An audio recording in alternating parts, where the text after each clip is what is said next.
Hello everyone! Good evening to all of you. So, andito ako sa labas ngayon. Bumibili ako ng pagkain. So, naisipan kong mag-film ng story time. Alam niyo ba, I don't know kung makarelate kayo sa akin, pero ako kasi as an individual, kapag ang isang bagay ay pwede pang gamitin, talagang hindi ko siya itinatapon. Although, meron akong bagong sapatos, pero ayan, ginamit ko pa rin or sinuot ko pa rin yung napakaluma ko ng sapatos. I wanna show you para at least ma-realize ninyo kung gaano talaga kahalaga sa akin ang mga bagay. Charan! Ito ay, hindi naman ito ang branded talaga ng Nike. Nabili ko pa ito sa Quezon City last time. Nung paalis ako ng Philippines, ayan siya oh.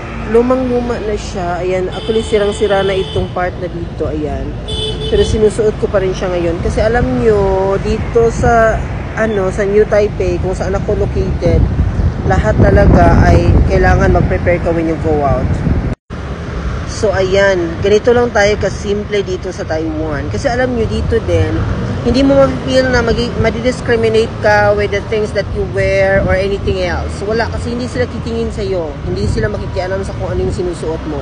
Kahit paulit-ulit yan, pabalik-balik, luma, bago, they don't care about that. So, maganda talaga dito. No judgment at all.